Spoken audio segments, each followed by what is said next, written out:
আজ সুপ্রিম কোর্টে আরজিকর মামলার শুনানি। আজ সুপ্রিম কোর্টে সিবিআই এর স্ট্যাটাস রিপোর্ট। আরজিকরে ধর্ষণ খুন তদন্তে স্ট্যাটাস রিপোর্ট সিবিআই এর। প্রতিনিধি মৈত্রী এই মুহূর্তে আমাদের সঙ্গে রয়েছেন। সরাসরি মৈত্রী থেকে একবার জানার চেষ্টা করবো, মৈত্রী ঠিক কখন আরজিকরে ধর্ষণ খুন তদন্তে স্ট্যাটাস রিপোর্ট পেশ করবে সিবিআই সুপ্রিম কোর্টে এবং কোন কোন বিচারপতি থাকছেন? দেখো, আজকে একেবারে শুরুতে এই মামলা নথিভুক্ত করা রয়েছে এবং 10:30 নাগাদ মামলার শুনানি শুরু হতে পারে বলেই এখনো পর্যন্ত আমরা সুপ্রিম কোর্ট সূত্রে জানতে পারছি। যেমনটা আমরা আগের দিন দেখেছিলাম, প্রধান বিচারপতি, সুপ্রিম কোর্টের প্রধান বিচারপতি ডিওয়াই চন্দ্রচূড়ের বেঞ্চ, সেই বেঞ্চের কাছেই কিন্তু আজকে সিবিআই এর স্ট্যাটাস রিপোর্ট জমা দেওয়ার কথা এবং সেখানেই জানা যাবে যে সিবিআই তদন্তভার নেওয়ার পর এই মামলার অগ্রগতি কতটা হয়েছে এবং কতটা দূরে এগিয়েছে এই আরজিকরের ধর্ষণ এবং খুনের এই ঘটনা। প্রিয়াঙ্কা, বেশ,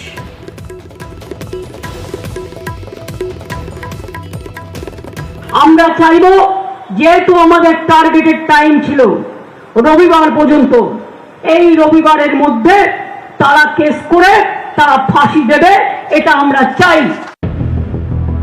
এই ডেডলাইন কবেই পেরিয়ে গেছে। এবার দলগতভাবেও প্রশ্ন তুলতে শুরু করেছে তৃণমূল। বিচার দিতে আর কতদিন নেবে সিবিআই? এই প্রশ্ন তুলে সোশ্যাল মিডিয়ায় পোস্ট করেছে তৃণমূল। সেই পোস্টকে রিপোস্ট করে তৃণমূলের কুণাল ঘোষের দাবি, 168 ঘন্টা পেরিয়ে গেলেও আরজিকরে জিরো প্রোগ্রেস সিবিআই।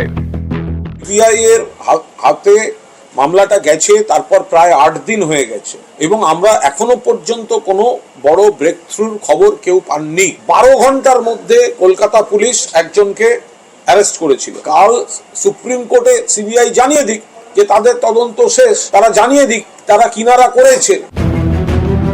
প্রথমে তদন্ত শুরু করেছিল কলকাতা পুলিশ, গ্রেফতার করে একজনকে। 13ই আগস্ট সিবিআই এর হাতে তদন্তভার তুলে দেয় হাইকোর্ট। তারপর থেকে সিবিআই তদন্ত চালাচ্ছে। সিবিআই এই ইনভেস্টিগেশনের চার্জ নিয়েছে 7 দিন হয়ে গেছে। অ্যাডমিনিস্ট্রেটিভ অ্যাকশন এবং সিবিআই এর প্রোগ্রেস, সেগুলো আমরা সেই অর্থে সেরকম ভাবে দেখতে পাচ্ছি। সবার মূলত একটাই দাবি, বিচার চাই। কিন্তু সেই বিচার মিলবে কবে? এক একটা দিন যাচ্ছে, চাপ বাড়ছে সিবিআই এর উপর। কারণ সিবিআই কেই তদন্ত করতে হচ্ছে হাইকোর্টের নজরদারিতে। বৃহস্পতিবার সিবিআই কে সুপ্রিম কোর্টে রিপোর্ট দিতে হবে। এদিকে এখনো বেশ কিছু বিষয় নিয়ে রহস্য রয়ে গিয়েছে। মহিলা চিকিৎসককে খুনের পেছনে কি একজনই নাকি একাধিক ব্যক্তি জড়িত? চিকিৎসককে কি গণধর্ষণের শিকার হতে হয়েছে? সেমিনার হলের কাছে দেওয়াল ভাঙা হলো কেন? দেওয়াল ভাঙার পেছনে কি প্রমাণ লোপাটের চেষ্টা? আরজিকর হাসপাতালে ঢুকে কারা তাণ্ডব চালালো? এরই মাঝে তৃণমূল প্রশ্ন তুলতে শুরু করে দিয়েছে, দোষীদের ধরতে সিবিআই এর আর কতদিন সময় লাগবে? গত কয়েকদিনে রোজই আরজিকরের প্রাক্তন অধ্যক্ষ সন্দীপ ঘোষকে ঘন্টার পর ঘন্টা ধরে জিজ্ঞাসাবাদ করেছে সিবিআই। এতেও অনেকের প্রশ্ন, সন্দীপের বিরুদ্ধে কি কোনো তথ্য প্রমাণ পেয়েছে সিবিআই? যদি কিছু না পেয়ে থাকে তাহলে আর কত সময় লাগবে?